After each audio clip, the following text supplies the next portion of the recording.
Então, boa tarde a todos. Eu agradeço muito a presença da doutora Marta aqui. Veio nos prestigiar nessa tarde, aqui nessa roda de conversa, falando de uma atribuição tão importante na vida profissional do engenheiro, do arquiteto, do técnico também, que pode estar atuando, né?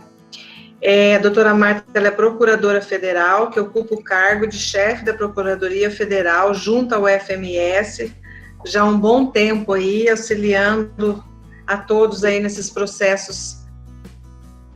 Por favor, a palavra é sua. Boa tarde a todos, boa tarde, professora Gisele. Eu agradeço imensamente pelo convite, me senti muito honrada de ter sido lembrada para falar hoje sobre esse assunto tão importante, né, das atribuições do engenheiro e arquiteto dentro de um processo de licitação. Eu quero dizer aí aos engenheiros, arquitetos, que vocês escolheram uma carreira belíssima, que vocês têm um campo de trabalho muito grande se resolverem ingressar no serviço público. Vocês podem trabalhar em prefeituras, no Estado, autarquias, fundações, nas Forças Armadas. Sempre tem concurso para engenharia e arquitetura.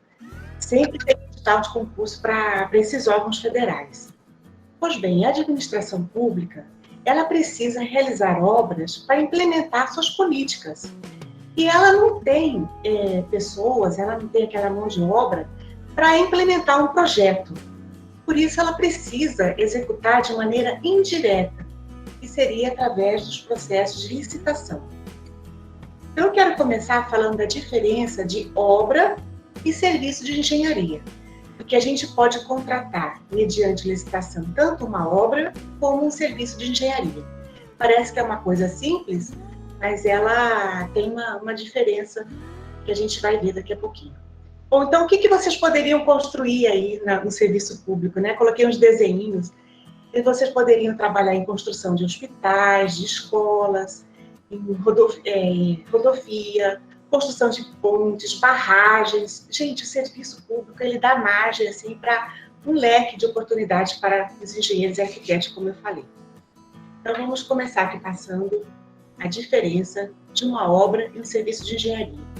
A obra pública é uma construção de um imóvel novo ou reforma, fabricação, recuperação e ampliação de imóvel que já existe, realizado por execução direta ou indireta. A direta, eu disse que é quando a administração ela tem toda a mão de obra para tocar essa obra. E a indireta é através do processo licitatório. Então, a obra ela vai produzir uma modificação autônoma e permanente em determinado imóvel, ou que restabeleça ou amplie as suas unidades. Então, a obra sempre vai trazer uma modificação significativa, autônoma e permanente. E o serviço de engenharia é um pouco diferente.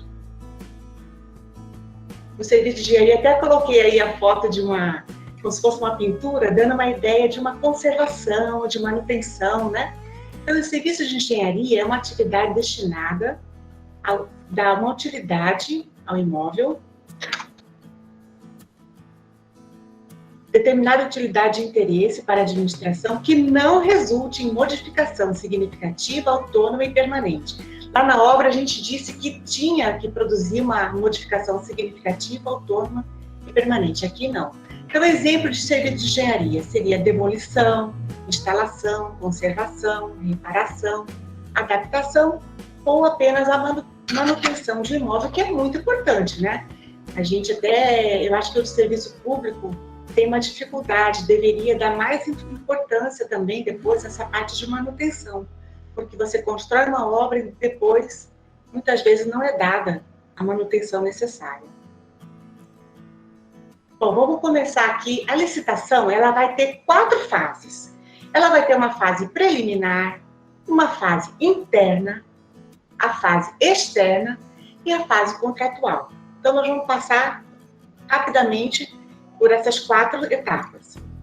Aqui eu coloquei uma mesa, um pessoal reunido, uma equipe tomando chá, cafezinho, porque, olha, eu vou te falar, vai muito cafezinho aqui nessa fase preliminar da licitação. Então, primeiro, a gente começa com a identificação das necessidades. Você vai sentar com o seu cliente, que é o órgão público onde você trabalha, E você vai ouvir da administração qual é a necessidade que ela tem. Vamos supor que nós vamos construir uma escola. Aí eles vão precisar dizer para o engenheiro, para o arquiteto, quantas salas de aula, quantos laboratórios, se vai ser pavimento térreo, se vai ser uma construção com andares, o estacionamento para quantos carros, se vai ter um auditório, cozinha, refeitório, quadra poliesportiva. Então, aqui essa fase de identificar as necessidades. Então, a equipe de engenharia vai ter que anotar todas essas necessidades para já ir começar a criar o projeto. Então, depois da necessidade, essa equipe vai se reunir para estudar a viabilidade. Vai olhar aquele terreno que a administração tem e vai fazer o levantamento do solo, vai verificar como é que vai ser, qual vai ser a solução para implantar essa obra que a administração precisa. Então, vai ser feito o estudo da viabilidade da implantação daquele projeto. E, por último, nessa fase preliminar, o anteprojeto. Não é o projeto ainda, tá? É um anteprojeto, que são os desenhos. É na hora de colocar no papel. São as plantas baixas, a planta da parte hidráulica, da parte elétrica. É a hora de desenhar, é a hora de colocar no papel. Hoje em dia ninguém coloca no papel, né? Na tela do computador, né? Mas é a hora de desenhar, é a hora de mostrar como é que vai ficar aquela obra. Então, essa fase preliminar da licitação é importante, mas ela não é a mais importante, que a mais importante vai começar agora, vamos ver. É a fase interna. Nessa fase interna, a gente vai começar com o projeto básico. Eu quero dizer aqui para os estudantes que vocês vão ter que lembrar duas coisas só dessa palestra de hoje. Eu sei que a gente vai tratar de vários assuntos, mas uma coisa que vocês guardem com vocês é a importância do projeto básico. Esse projeto, gente, ele é fundamental que ele seja feito com muita calma. Ele tem que ser feito de uma maneira que venha contemplar toda a obra, tudo o que vai acontecer nessa obra, todos os itens, todos os serviços, todas as soluções. O projeto básico, ele deve abranger toda a obra com precisão. Lá no artigo 6º, inciso 9 da Lei 8.666, tem todos os requisitos. Eu não vou ficar lendo o artigo aqui, mas eu queria destacar que ela vai indicar o custo da obra, né? No projeto básico você já vai dizer quanto é que vai custar essa obra, e você vai colocar numa planilha os custos unitários, o custo total. Se a professora Gisele já deve ter ensinado, já deve ter tratado com vocês. Na obra pública, a gente usa o SINAP. E o SINAP é uma tabela, é um sistema que tem preço de muitos itens, não vai ter de todos os itens. Vamos supor que você queira colocar no banheiro uma torneira e não precisa apertar. É só, como tem no shopping, nos aeroportos, né? Você só passa a mão assim e aquela torneira já funciona. Nesse caso, se não tiver no SINAP, você vai buscar 3 orçamentos no mercado. Então, o orçamento ele vai contemplar tanto os itens que estão na tabela SINAP, como os itens de mercado. Vamos supor que você terminou o projeto básico e demorou para lançar o edital de licitação. Aí eu sempre recomendo que seja feita uma atualização, porque não é certo começar uma obra já com preço defasado, né? Não é justo. Então, o preço também vai ser indicado no projeto básico. O prazo, gente, o prazo dessa obra é muito importante que seja indicado o prazo correto. Se é uma obra de 4.000 metros quadrados, você não pode colocar que ela vai ser feita em 6 meses. Então, é a hora de colocar qual é o prazo correto para a execução dessa obra. O prazo, ele tem o prazo de execução, como já disse, e tem o prazo de vigência do contrato. Então, a execução ela tem que caber dentro da vigência do contrato. Vai indicar também no projeto básico todos os serviços e materiais que vão estar nesse projeto. Agora, aqui eu quero dar uma ênfase. Nesse momento que eu falo que tem que ser um projeto muito completo, existem muitas falhas. Por exemplo, coloco que vai ter tantas portas, coloca o batente da porta, mas esquece da porta, esquece de colocar fechadura, por exemplo. E aí isso depois vai gerar um aditivo, porque o projeto ficou incompleto. Exemplo também que você coloca que vai ter uma laje, mas esquece de colocar o escoramento da laje. o aterro, a movimentação de terra, isso sempre dá problema na obra, porque esquecem de colocar o volume, ou esquece que determinada cidade, por exemplo, Corumbá, eu sei que tem corumbaense aí, como eu, assistindo, você tem que buscar muito longe, então o transporte ele sai muito caro, então tudo isso tem que ser computado aqui nessas planilhas. Outro exemplo também, se um determinado equipamento do laboratório é muito grande, você tem que verificar se aquela porta que você colocou para o laboratório, se o equipamento vai entrar. Então, depois já pensou da obra pronta, você tem que quebrar a parede para passar um equipamento do laboratório de mecânica, por exemplo? Então, tudo isso, o projeto básico tem que ser feito com muita calma. E, infelizmente, gente, nos órgãos públicos, chega final de ano, por exemplo, o gestor consegue um recurso e fala, olha, precisamos soltar um edital de licitação. E aí, às vezes, o processo é conduzido de uma maneira muito célere e acaba trazendo esses erros, né? Quando o projeto básico é bem feito, como eu estou dizendo aqui, ele tem que contemplar todas as etapas, a gente vai evitar prorrogação, porque se você já colocou o tempo certo, que você vai, o tempo que já foi estudado ali dentro do cronograma, né? Então, vai evitar prorrogações, vai evitar que a obra seja paralisada, vai evitar que a obra seja embargada depois, que venha a fiscalização e descubra que faltou algum item importante ali no seu projeto. Vai evitar a celebração de termos aditivos. Olha, termo aditivo não é proibido. Tanto que a própria lei, ela prevê uma margem de 25% de aditivos numa obra e 50% de aditivos numa obra de reforma de um prédio. Então, não é que seja vedado, mas a questão é que quando o projeto está tão bem feito, ele vai ser conduzido de uma maneira que não vai haver necessidade de termos aditivos. Evita o uso de material inadequado. Aí a empresa coloca o material e fala, mas não era esse que eu gostaria de que fosse colocado aí. Mas ela falava, mas você não disse isso no projeto. O projeto não deixou claro. Então, você tem que deixar bem claro o tipo de material, fazer muito bem feita a especificação desse material. Um projeto bem feito permite que a obra seja entregue da maneira como ela foi planejada.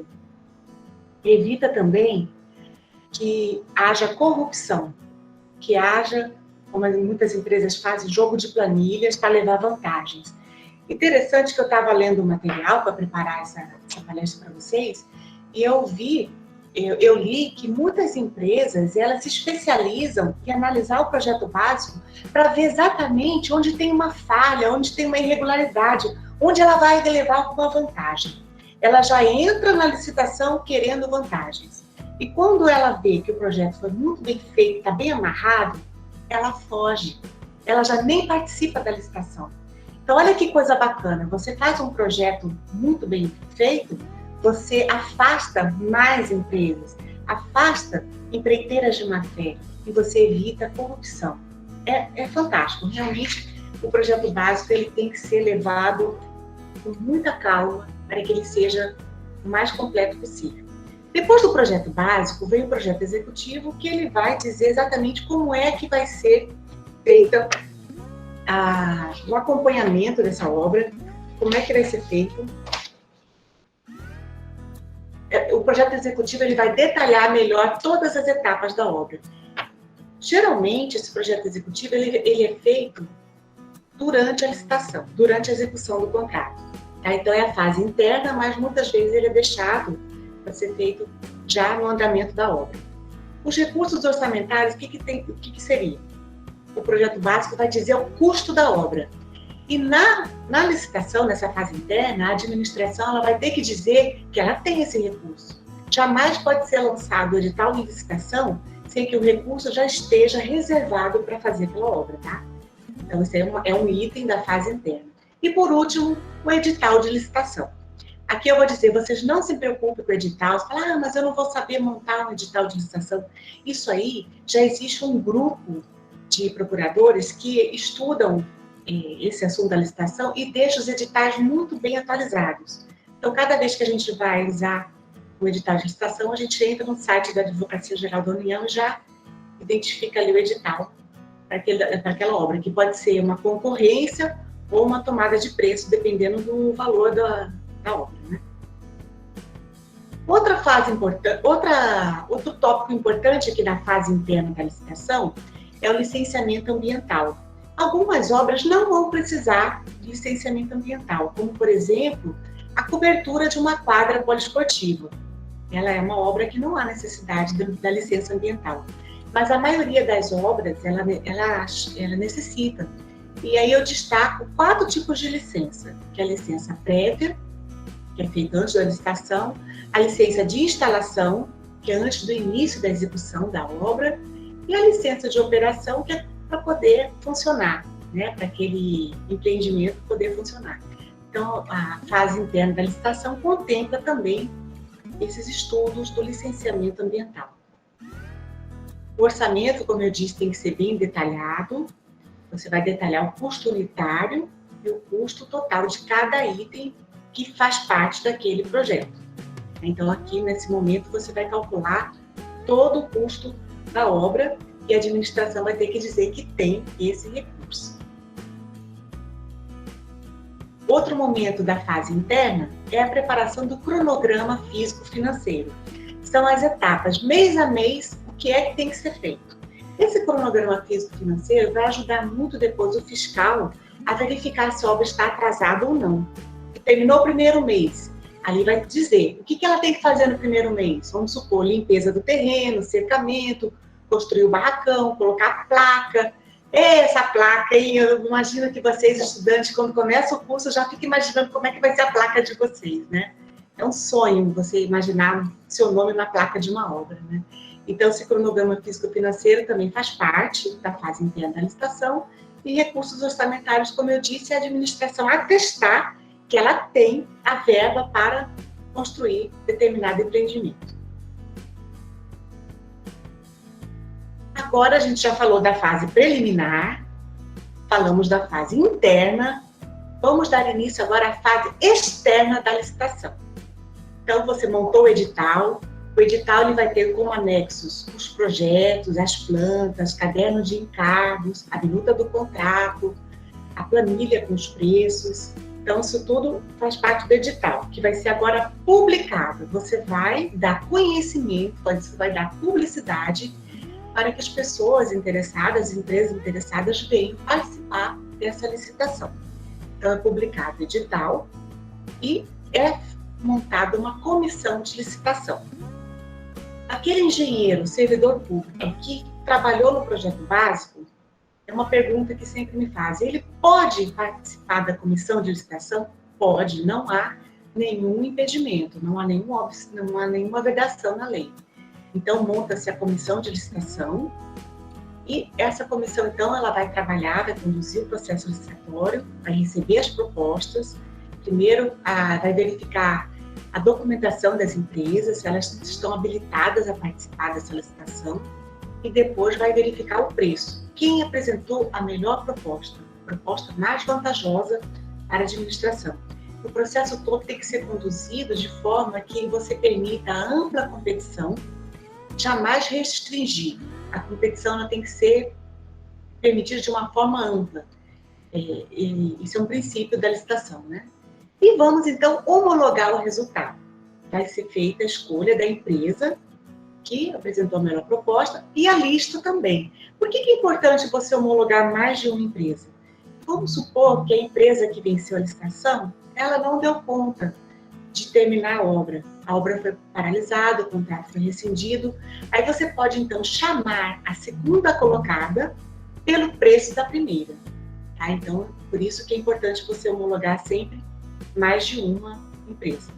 A não ser que apenas uma venceu e as outras foram inabilitadas, né? Essa fase aqui de externa também tem muitos recursos, né? Muitas impugnações, e a comissão de licitação vai apreciar tudo isso. Bom, homologamos o resultado. Vamos começar a nossa obra. Vamos começar. Agora é aí que é o quente. Bom, então eu disse... É aí que mora o perigo, Eu disse, professora Gisele, que duas coisas eles iam ter que guardar dessa nossa conversa de hoje. A primeira é a importância do projeto básico, que eu espero ter dado ênfase, mostrar a importância. como ele tem que ser completo, como ele tem que ser, trazer as especificações bem feitas, né? Totalmente, né? Eu acho que ficou bem claro que o projeto básico não pode ser feito no toque de caixa. Ele tem que ser feito com toda a calma, verificar o tipo de solo, né? Se o solo ali é areia, se é pedra, né? Corumbá tem áreas assim que a morraria ali, tem áreas que alagam, tem áreas que não têm resistência. Eu aprendi isso com a professora Gisele, que a batistaca tem que, até achar resistência, às vezes vai 20 metros, 16 metros. Então, assim, tudo isso você vai ter que estudar. Se vai ser estaca, sapata, né? Com a parte de fundação, tudo é projeto básico. Agora já deixamos o projeto básico, já temos a nossa empreiteira que venceu a licitação, vamos assinar o contrato. Assinamos o contrato, que é a parte, como disse assim, que vai começar agora as fortes emoções, né? E a administração, depois do contrato, ela lança uma ordem de serviço. Agora está autorizado o início da obra, com a ordem de serviço. E essa ordem de serviço, então, vai ser o início do prazo da execução. Né? Se 120 dias, 180 dias, 365 dias, então o prazo de execução começa com a ordem de serviço. Então, o contrato, vamos tratar também da fiscalização, nessa fase contratual, e o recebimento da obra, que é o momento que a gente mais espera, né? É o término da obra. Eu falei que eu não queria ficar lendo artigos da lei, mas esse artigo 67, ele precisa, a gente precisa ler, porque para fiscalizar... Esse aí até eu sei de cor. De cor, né? O que é o fiscal do contrato? O fiscal do contrato vai ser aquele engenheiro que vai ser nomeado por portaria. Sempre é bom nomear um engenheiro ou arquiteto, né? E um suplente. Porque se ele viajar ou precisar de uma licença, sempre tem que ter alguém para responder. Ele vai acompanhar a obra. Vamos ver aqui o papel do fiscal. Artigo 67. A execução do contrato deverá ser acompanhada e fiscalizada por um representante da administração especialmente designado, permitida a contratação de terceiros para assisti-lo e subsidiá-lo de informações pertinentes a essa atribuição. Então, é para acompanhar e fiscalizar. Acompanhar, estar ao lado ali da obra. E fiscalizar, verificar alguma irregularidade, verificar se tudo está sendo feito dentro do cronograma, com material adequado. Parágrafo 1º. O representante da administração anotará em registro próprio todas as ocorrências relacionadas com a execução do contrato, determinando o que for necessário a regularização das faltas ou defeitos observados. Esse anotará em registro próprio é tipo diário de obra, né, que vocês chamam de diário de obra.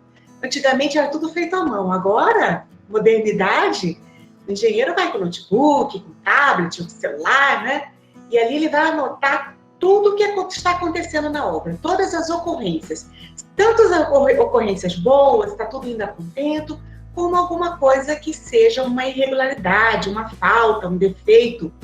E se ele verificar que existe esse defeito, essa falta, ele vai precisar notificar a empresa para que ela corrija. Sempre dá um prazo de 5 dias úteis, manda a cartinha para a empresa. Tem que mandar essa cartinha, tá? O fiscal é que vai fazer esse acompanhamento, essa conferência, e vai mandar a cartinha para a empresa para ela corrigir aquilo que ele verificou que não está bom.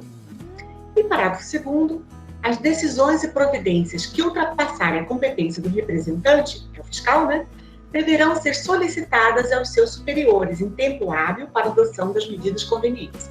Se ele perceber que precisa de ajuda, precisa de uma perícia, alguma coisa que está além ali do trabalho dele, ele deve se reportar ao seu superior pedindo esse reforço. Tá? Que é importante, o trabalho do fiscal é fundamental. Eu quero deixar assim bem claro que o fiscal, quando ele faz um excelente trabalho, ele evita a corrupção, a obra termina no prazo.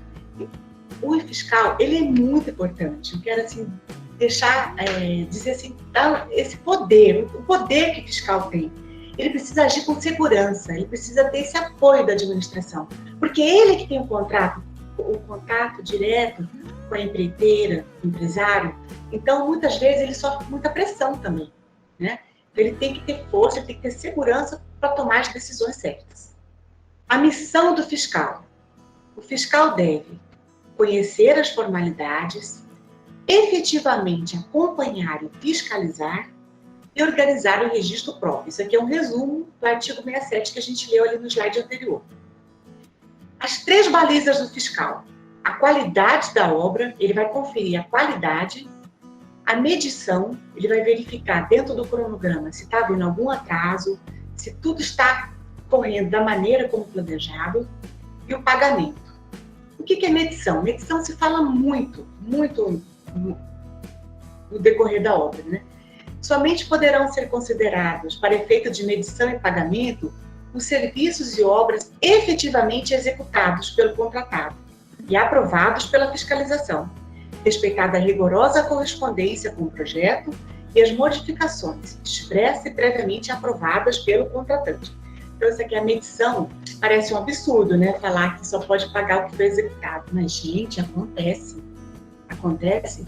Eu vi exemplo assim, né? A janela estava toda pronta, não estava instalada ainda. Aí o empreiteiro tirou foto da janela e falou, não, o serralheiro já vai entregar, pode pagar porque eu preciso, você adianta para mim aqui que eu preciso pagar o serralheiro, que ele já vai trazer. Não caio na conversa, não caio. Só pode ser pago aquilo que está executado. E aquilo que está executado conforme o projeto, conforme aquilo que foi desenhado lá no projeto básico. Então é muito importante, um rigor. O fiscal tem que atuar com rigor. Só pode pagar aquilo que está executado e bem executado. A qualidade, com a precisão que foi planejado. Tá? Isso aqui é bem bacana vocês guardarem essa fala aqui.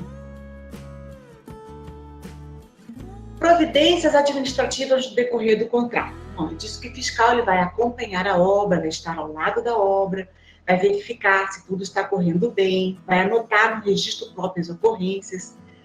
Tudo ele tem que tomar nota, tanto das coisas positivas como das coisas negativas, como eu já disse. E no decorrer da obra, pode ser que haja necessidade de aditivos. Aditivos para quê? Aditivo de prazo, né, que não deu para terminar no prazo que estava programado, ou um aditivo para acrescentar ou suprimir alguma coisa daquele projeto. O artigo 57 da Lei de Licitações, no parágrafo 1º, fala que toda prorrogação de prazo deverá ser justificada por escrito e previamente autorizada pela autoridade competente para celebrar o contrato. A empresa costuma fazer um ofício pedindo a dilação do prazo, trazendo uma justificativa. Nessa hora, gente, o fiscal tem que tomar muito cuidado. Eu já vi, assim, aquela história do Ctrl+C, Ctrl+V, chegar uma empresa em pleno mês de setembro, no auge do calor, daquele tempo seco, ele dizer que precisa prorrogar a obra por mais de 90 dias por causa de excesso de chuva. Então, assim, é absurdo, né? Então, tem que tomar muito cuidado com a justificativa que a empresa está trazendo. Agora, esse ano de 2020, tudo vai virar a culpa da pandemia, né?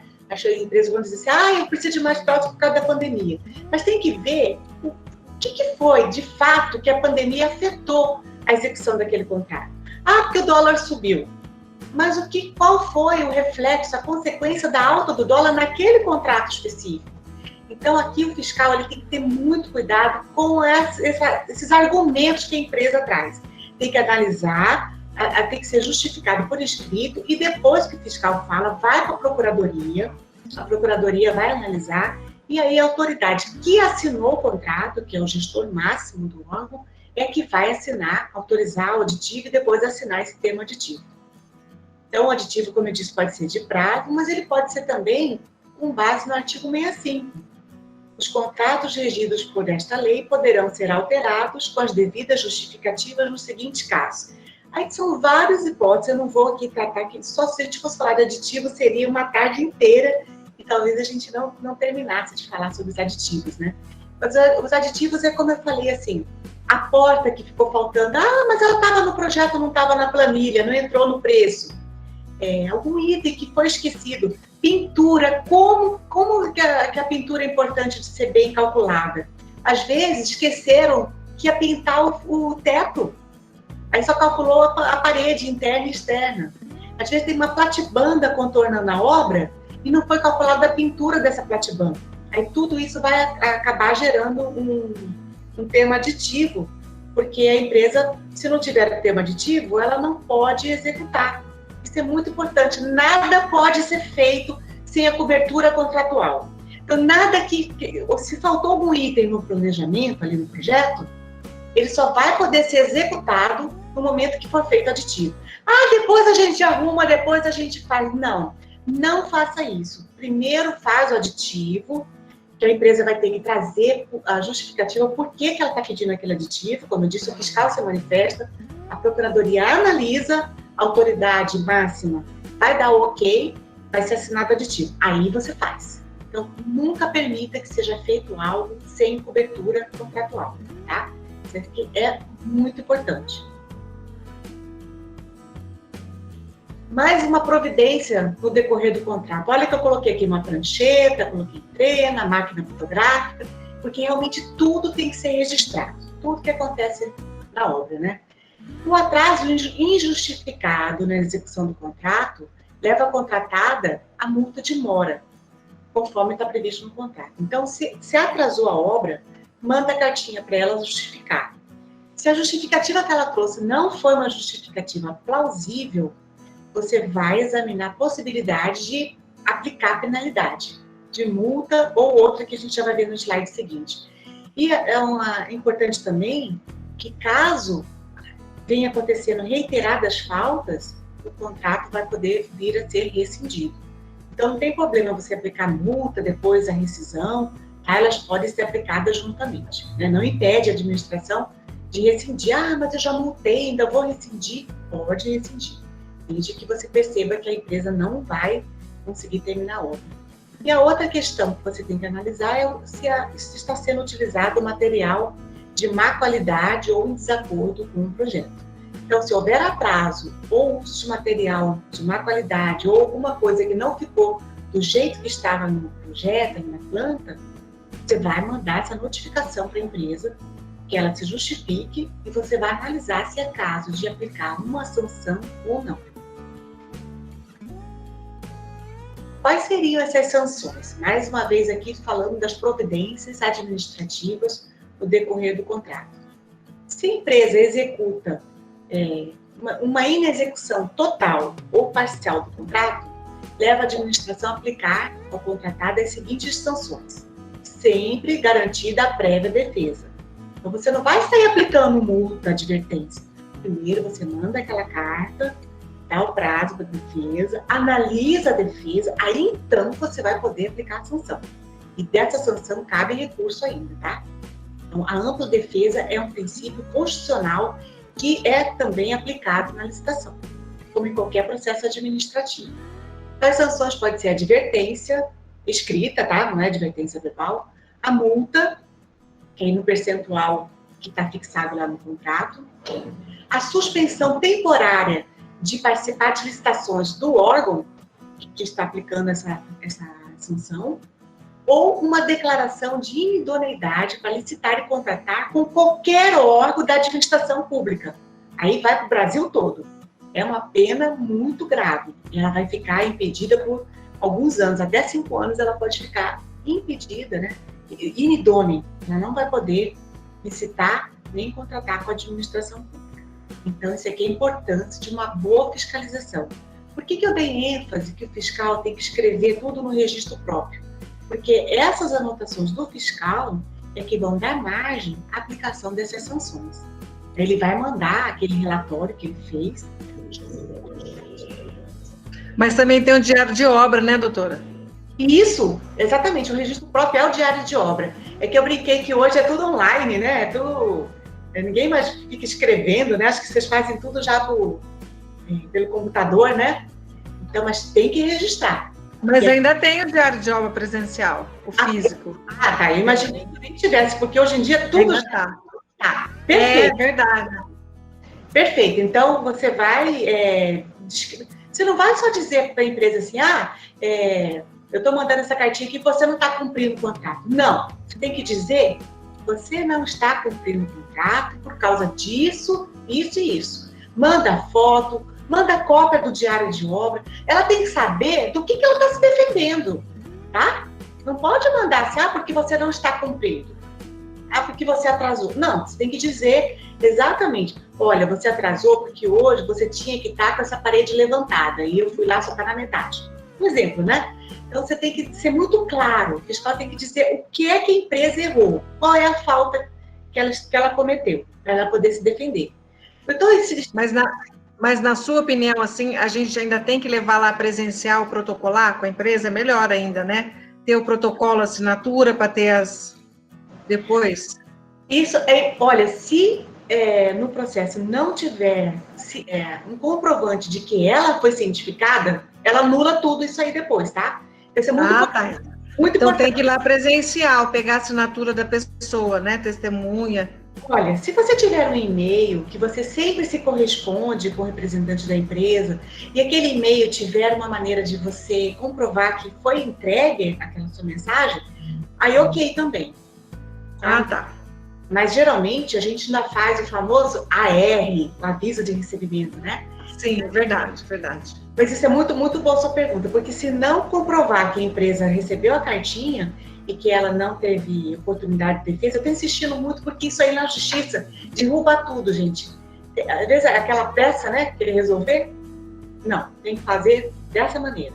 Manda a cartinha, dá o prazo, analisa a resposta, aí sim vai aplicar a sanção. Ok?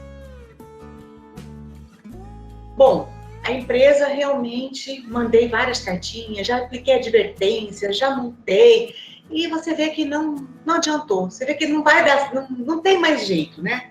Que a obra ela não tem mais perna para tocar essa obra, como a gente fala, né? Não tem mais fôlego, ou a empresa está com problema financeiro, pode ser diversas razões, né? Aí, infelizmente, a gente vai ter que rescindir o contrato. É muito triste. A gente não gosta de rescindir o contrato. Mas se a gente percebe que não vai, não adianta mais. Né? Não adianta mais. Tem que rescindir, porque senão depois os órgãos de controle, o Tribunal de Contas da União, Controladoria Geral da União, elas vão vir em cima da administração e perguntar por que não tomou providência, por que não rescindiu, tá? Então, lá na Lei de Licitações, nos artigos 77, 78, 79, vai trazer os casos que vão motivar a rescisão de um contrato. Pode ser que ela está descumprindo vários itens lá do projeto, descumprindo o prazo, ela parou a obra, ela alegou, também pode ser, né, um caso fortuito, força maior, uma coisa assim que realmente aconteceu que impede uma inundação ali naquele lugar, sei lá, pode ser tanta coisa, né, que pode acontecer, um fato alheio, né, à vontade. Então, lá no meio do 666, vai ter uma lista com todos esses casos, e ali você tem que encaixar, tá? Essa lista, ela é taxativa, você vai ter que verificar que aquela situação que você encontrou na obra, ela se encaixa em algum inciso desses artigos da lei. Então, também, você vai mandar uma carta para ela dizendo que você tem intenção de rescindir, tem que dar mais uma vez ampla defesa. Poxa, mas ela já foi multada, ela já teve chance de se defender, já recorreu da multa. Não, gente, tem que dar também a ampla defesa nesse momento da rescisão. Tá? Então, isso aqui é uma coisa que realmente tem que ser muito bem observada. Senão, depois ela vai na justiça e anula essa decisão da administração.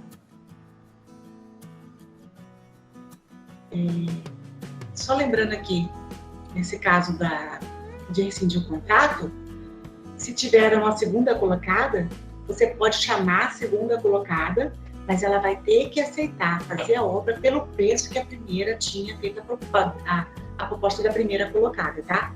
Aí você faz por dispensa, no mesmo processo, é rapidão. Você pega e já contrata a segunda colocada, mas ela vai ter que escrever por escrito que ela aceita continuar a obra pelo preço da primeira.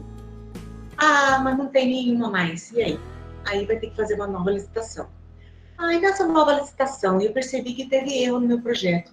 Eu posso consertar o projeto e lançar uma nova licitação? Pode. Aí, nesse caso, pode, tá? Você aproveita, já corrige. Se tem alguma coisa que você quer mudar de lugar, o estacionamento não ficou bom aqui, eu vou... Se ainda tá no início, né? Eu vou mudar lugar de estacionamento, eu vou mudar de lugar na quadra, esse refeitório não ficou legal aqui. Aí você aproveita, já corrige, Só que muitas vezes o problema é você perder o recurso. O recurso ele estava vinculado, o recurso público, como eu disse, que a administração tem que atestar lá no início, ele fica empenhado em nome daquela empresa que ganhou. E aí, a segunda colocada, como a lei de licitação permite, você consegue. Mas para fazer uma obra nova, você não pode aproveitar esse recurso. Você tem que ter um novo recurso para iniciar uma obra nova. Por isso que é importante fazer aquele projeto básico bem bacana, bem legal, para que a obra vá até o fim. Não quer dizer que mesmo que você fez um projeto excelente, possa acontecer um caso de rescisão. Pode, porque a empresa pode quebrar. Aí não é culpa do projetista, né?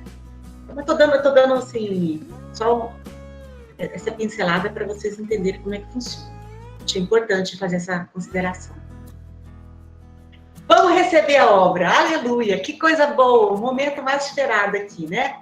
Artigo 73, ele traz certinho como é que funciona essa parte.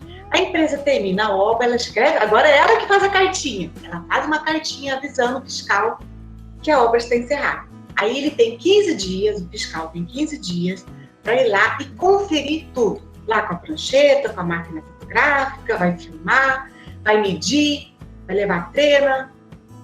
Ele vai fazer toda a conferência, se tem alguma rachadura, se o piso está trincado, tudo, né? Ele vai conferir se as janelas estão certas, se está tudo funcionando, a fechadura funcionando. É a hora de fazer aquela varredura na obra, aquela grande vistoria para verificar. E aí ele continua anotando, não acabou esse trabalho de anotar tudo, hein? Ele vai anotar se está tudo certo, se tem alguma coisa para ser corrigida, tá? Aí ele vai anotar. Aí, vamos supor que tem algumas coisas que não foram aprovadas, não passaram. Ele vai fazer esse relatório, vai mandar para a empresa, aí agora ela vai ter até 90 dias, tá? Vai ter até 90 dias para corrigir todos esses defeitos que foram encontrados. Agora, no recebimento definitivo, não é mais o fiscal, tá? O fiscal, ele participa do recebimento provisório. O recebimento definitivo já vai ser uma equipe, outra equipe, tá? Já vai ser outros engenheiros, outros arquitetos que vão montar esse time, essa equipe de recebimento definitivo. E aí, com base naquelas anotações que o fiscal tinha feito no momento do recebimento provisório, essa equipe vai olhar para ver se está tudo certo. Ah, ainda está faltando alguma coisa. Dá mais um prazo razoável para a empresa consertar.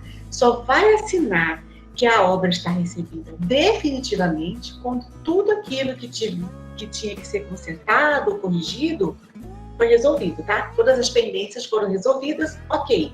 Recebimento definitivo, que é o momento mais esperado aí desde o momento que foi lançado o edital da licitação, né? A administração, ela deve rejeitar, no todo ou em parte, a obra ou serviço executado em desacordo com o contrato e com a legislação pertinente.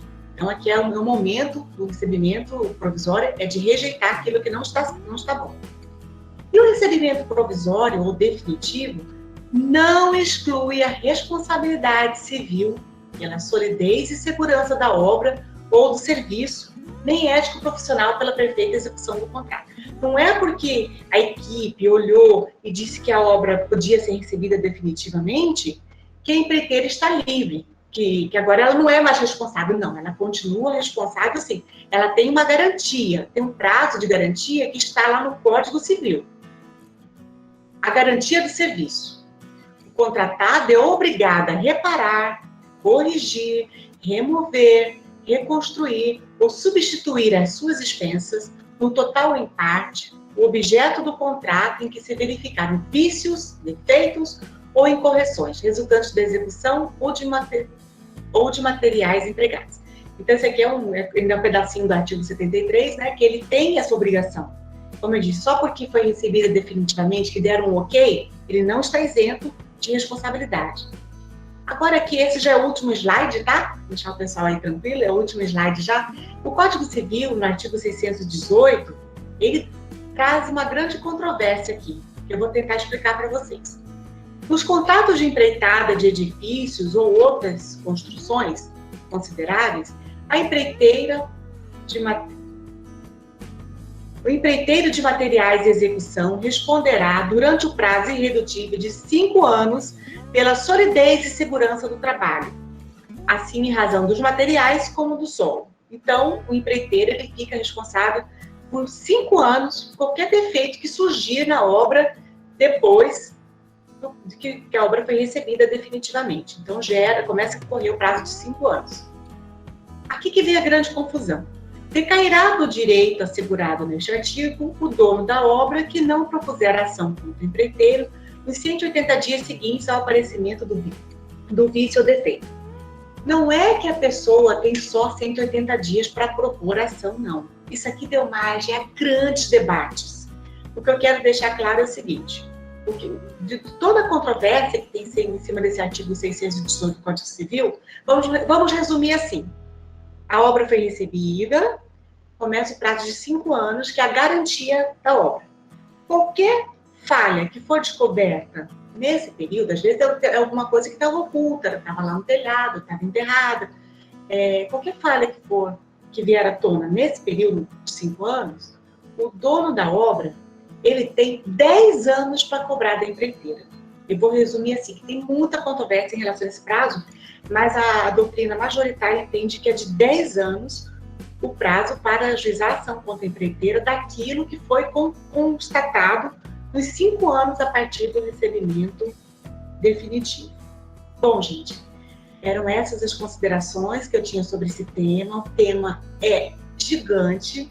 A gente teria aqui que marcar vários encontros para esgotar esse assunto, que não é o objetivo da Semana de Ciência e Tecnologia, mas eu queria deixar para vocês apenas essas breves considerações, né? E, como eu disse, a importância do projeto básico e de uma boa fiscalização. São as únicas coisas que eu quero que vocês lembrem nesse momento. Aqui eu quero agradecer à professora Gisele pelo convite, pela lembrança. Trabalhamos juntas no Instituto durante alguns anos, né? Aprendemos muito uma com a outra, com certeza. E estou aqui à disposição das perguntas que vocês tiverem, tá? Obrigada. Então, doutora Marta, quando você estava falando dos relatórios, né? Eu lembro que você sempre falava, não paga tudo, né? Deixa um pouco, né, nessa fase do recebimento provisório, né? Também tem essa. O fiscal, ele deve estar atento a isso também, não esgotar todos os pagamentos, né? Deixar. Se pagar tudo aí, que ela não vai consertar, né? Não vai consertar, né? Ainda um pequeno saldo, né? Porque, como eu disse, você só paga aquilo que estiver bem executado, né? Sim. Uhum. A gente deve tomar esse cuidado, né? Sim. Nós temos 2 perguntas aqui, mas antes tem a do Ricardo, que eu fiquei em dúvida, Ricardo. Ricardo, você quer perguntar? É assim, ele falou que ele estava indo na Viraí e ele ficou em dúvida de comprar umas torneiras, porque estava não sei se é pregão de carona. Ele perguntou. Aí ele ficou na dúvida de comprar ou não, sabe? Eu não entendi a pergunta, porque o pregão carona... Então, assim, ó, quer ver? Tá aqui, porque tá aqui no final. A pergunta dele é a respeito de torneiras que ele ia comprar lá para Naviraí, né? E aí eles ficaram com dúvidas de comprar essas torneiras com sensor para Naviraí, e o Dirade ficou com dúvida de comprar ou não, se ele poderia comprar. Aí eu tô perguntando para ele se é pregão, né? Se tinha consulta de preço, e cada uma era R$500. Aí eu até fiquei curiosa, né? Como que a administração pode estar fazendo isso? Ou se pode fazer ou se não pode? Não, é o seguinte, a administração, ela pode, desde que ela justifique qual é a necessidade. Eu dei esse exemplo porque me parece que isso não tem na tabela de SINAP, né? Tem que fazer a consulta no mercado. Consulta de mercado, tá. Né?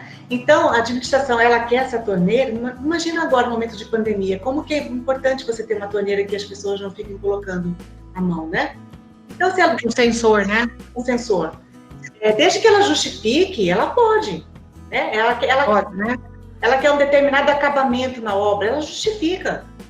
Então, tudo que tem uma boa justificativa pode ser feito, dentro da razoabilidade. Doutora, até o Ricardo, pode falar, fica à vontade de você perguntar. Até você se explica melhor, porque ele trabalhava lá na Viraí. Aí eu falei, vamos perguntar com a doutora Marta, até esclarece para a gente. Agora, ele pode fazer essa consulta de preço na cidade mesmo, em 3 lojas? De preferência no mercado local. De preferência. Mercado local, tá. Ricardo, você quer perguntar? Boa tarde, professora. Boa tarde, doutora Marta. Assim, não foi uma dúvida, não foi bem uma pergunta. Eu comentei porque o que acontece? Quando a senhora falou sobre a torneira com sensor, eu falei que exatamente eu tentei comprar aí na Viraí por uma ata de registro de preço em 2017. Por quê? Só que custava R$500. Eu solicitei 12 e o DIRAD, na época, ele barrou. Porque ele falou, como que eu vou justificar que eu vou comprar uma torneira que custa R$500? Aí eu para ele falei, é simples. A princípio, eu preciso delas para os laboratórios, porque mexem com solução, com produtos. Então, evita que a pessoa toque na pia, ou até em um caso de acidente, a pessoa pode, sei lá, esbarrar em algum produto, se queimar com alguma solução, alguma coisa, e a torneira é muito útil, você não precisa colocar. E agora, nesse momento, agora, mais do que nunca, estaria precisando dessa torneira. Mas aí foi barrado. Então, assim, mas aí o DIRAD que faz a justificativa, doutora Marta, dessa compra? Quem está pretendendo realizar a compra é que faz a justificativa, né? Quem está pedindo, aquele setor que está pedindo, postulando. E no caso, essa torneira ela é mais econômica também, né? Então a questão justificativa bem feita, não tem problema. Tá, tem uma outra pergunta da Daiane. Se fizer a cotação em outra região e o preço for menor, pode comprar também? Se não for na cidade, for em outra cidade com preço menor. Aí eu estou em dúvida se ela está dizendo essa pesquisa para incluir no projeto ou se é pesquisa para compra. É pesquisa para compra, que nem o Ricardo falou, do DIRAD querer comprar essas torneiras para pôr lá no campus, né? Então, seria, faz as 3 pesquisas de preço das torneiras, mas aí ele achou, tá aí na Viraí, mas em Campo Grande tem uma que tá mais barata. Aí ele pode comprar. Sempre é mais barato. Tá. Então tá. O Diego também está perguntando, doutora Marta, a respeito do licenciamento ambiental de obra. Eu respondi para ele, né? Mas assim, relacionado ao licenciamento de obra. Se esses prazos, por exemplo, você tem 90 dias para fazer o definitivo. Se esses prazos podem ser prorrogados, e se caso sim, há necessidade de justificativa. Eu não entendi o que teria a ver o licenciamento com o prazo. Tá. É porque, assim, isso já é uma outra situação. É uma obra que está sendo finalizada. Certo. Né? Aí o pessoal vai lá, faz o recebimento provisório, depois o definitivo. Sim. E nesse recebimento definitivo, pode se estender esses 90 dias, se precisar? Olha, a lei fala até 90 dias, né? A lei fala, mas se acontecer algum caso, alguma coisa que justifique, aí tudo que for muito bem justificado no processo, tem que finalizar, tá? É assim, que é um caso, você está falando assim, em tese, fica difícil responder, né? Porque a lei fala... Sim, é que tem que analisar o caso, né? Casos concretos, exatamente. Tem que analisar o caso. Sempre inaugurar a obra com as licenças prontas. Eu sei que isso é difícil, mas... É isso que eu respondi para ele. Eu respondi para ele, quando você já está o teu primeiro slide que você falou do levantamento de necessidade, já vai fazer o projeto, já vai lá no Imasul e protocola a entrada, porque tudo é demorado, é mais de 1 ano para cada licença, né? Absurdo. Aí vai dando entrada para fazer a licença. Exato. É demorado. Eu falo sempre que sempre tem muitos poucos engenheiros nos órgãos, né? Precisava de mais corpo técnico, né? Sim, como eu disse, engenheiro tem chance de trabalhar no serviço público em muitos órgãos, né? Tem chance mesmo. Engenheiro arquiteto é muito necessário, né? Muito necessário. Porque nesse momento, o engenheiro ele precisa se manifestar para tudo, né? Precisa do parecer do engenheiro, né? Você precisa dessa mudança, você precisa fazer os aditivos, né? Sim. E aí ele vai se manifestar no processo, né? Ele tem que se manifestar, né, doutora? Então, é a assinatura dele, né? É o parecer dele. É muito importante para o engenheiro e para o arquiteto. Exatamente. É bem importante. Não é a procuradora que vai dizer se o aditivo pode ser assinado ou não. A procuradoria, ela vai analisar dentro da legalidade, mas quem vai dar o ok é o engenheiro ou o arquiteto, porque essa parte técnica eu não preciso interferir, eu vou analisar juridicamente. Sim. Mas quem vai dar a palavra final, eu jamais irei contra. Se o arquiteto, o engenheiro, disse que é ok, pode fazer aditivo, precisa de mais 90 dias, não sou eu que vou interferir. Eu que eu falo assim, não é a procuradoria, né? Ele tem que ter exatamente isso. Exatamente. E uma coisa... Não, com certeza. E uma coisa, o fiscal, ele tem que fazer muito bem feito o trabalho dele, eu não quero assustar ninguém, mas se ele não fizer um trabalho com rigor, como eu disse, com segurança, ele pode vir a ser penalizado também. Depois falar, puxa vida, mas a obra está desse jeito, o fiscal não percebeu isso. Então tem que fazer. Sim, exatamente. Não ter medo de punir a empresa, não tenha medo. E trabalhar sempre junto com a procuradoria, como nós sempre fizemos. Né? Porque sim, com certeza. Eu acho que é uma comunhão tão boa, né? É você estar junto com o departamento jurídico, porque essa questão de legislação não é fácil para a gente, assim, noções de direito, né? Do direito administrativo, direito público. Tem muita coisa, né? Tem muitas interpretações, né? Que saem na lei. Eu acho que tem muita atualização que até a gente fica até por fora. Atualizações constantes. Também não é fácil. Não é fácil.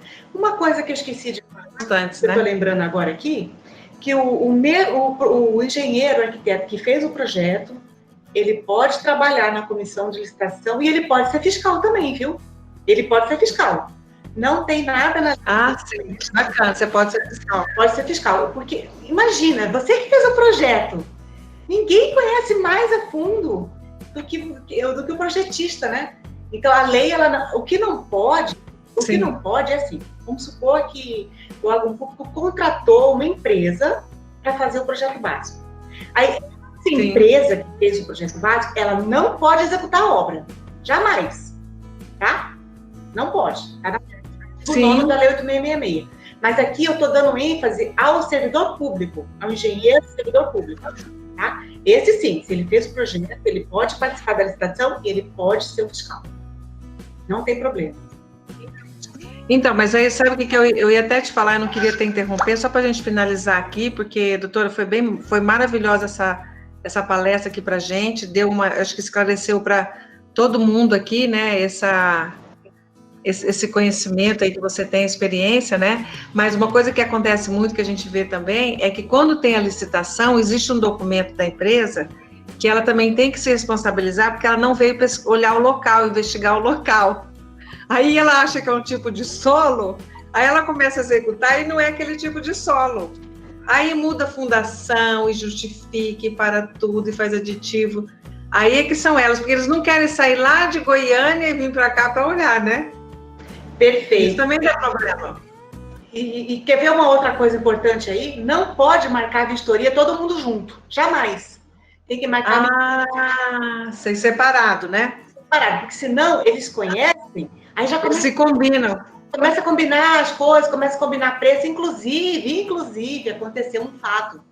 Teve uma licitação, nossa, eu não vou dizer qual licitação, claro. Né? Foi que... as empresas combinaram quem ia ganhar. Olha que coisa feia. Olha que coisa, hein? Gente, não houve envolvimento de ninguém do Instituto Federal, isso ficou muito claro, tá? Sim. O Ministério Público jamais, não houve nenhum... Isso foi coisa das empresas. É das empresas. O empregado da empresa brigou com o patrão, foi lá na polícia e contou, olha só. Aí, o inquérito levou o Ministério Público contou... chamou o Instituto para avisar, olha o extrato das linhas telefônicas, todo mundo telefonando para todo mundo na véspera da licitação, inclusive era 2h, a manhã inteira ficaram no telefone, um ligando para o outro. E aí, o que aconteceu? Nós anulamos o contrato, eles já estão denunciados, estão respondendo processo criminal, essas empresas foram declaradas inidôneas, não podem... Bacana que aconteceu isso, hein? 5 anos de castigo sem poder licitar e contratar com toda a administração pública em qualquer lugar do Brasil, qualquer canto do Brasil. Nossa! Nós ajuizamos uma ação, a Procuradoria Federal aqui ajuizou uma ação. Bacana isso, bacana. volta o valor que foi pago pela obra. Olha que coisa tremenda. É a primeira. Olha que bacana. Primeira... Essas coisas positivas assim que a gente tem que propagar, né? Contar também, que eu acho que tem muita gente honesta, acho que tem muita gente íntegra e idônea em todos os órgãos. E isso é muito bom a gente se conhecer, né? Aqui no IF, acho que tem uma equipe muito boa. E parabéns para todos nós aqui, né, gente? Professora Mariana, obrigada pela força, pelo apoio, todos aqui presentes.